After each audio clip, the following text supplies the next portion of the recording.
والحمد والنعمات لك.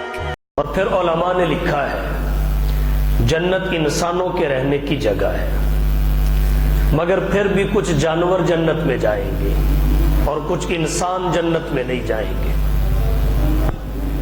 جانور جنت میں جائیں گے اور کچھ بدبخت انسان ہو کے بھی نہیں جائیں گے.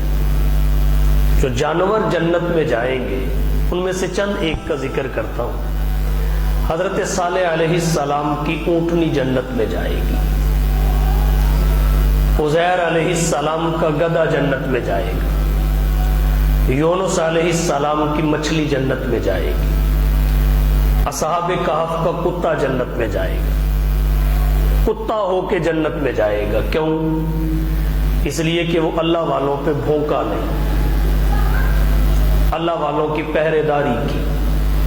اور یہ اللہ والے نبی بھی نہیں تھے، کسی نبی کے صحابہ بھی نہیں تھے.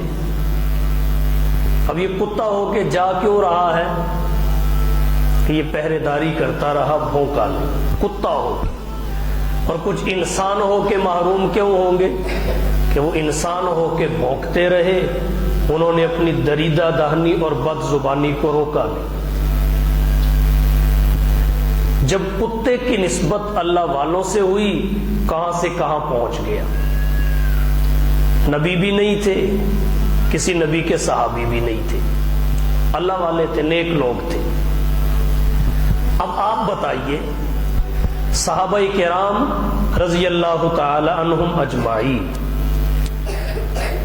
اور اہل بیت عظام رضی اللہ تعالی عنہم اجمعین، ان کی حضور کی ذات گرامی سے نسبت ہے. اگر اللہ والوں کی نسبت سے کتا جنت میں جا رہا ہے تو نبیوں کے نبی کی نسبت کی وجہ سے صحابہ اور اہل بیت کہاں پہنچے ہوں گے، اس کا کوئی عقل اندازہ لگا سکتی ہے؟ اصحاب کہف کا کتا قرآن میں ہے، اس کا انکار کفر کہلاتا ہے. تو نبی کے صحابہ کا انکار، ان کی توہین، ان کی بے توقیری کوئی شخص کر کے دائرہ اسلام میں رہ کیسے سکتا ہے؟ تو ایک کتا بھی تھا، سامنہم کلبہم، 7 وہ تھے، 8واں ان کا کتا تھا.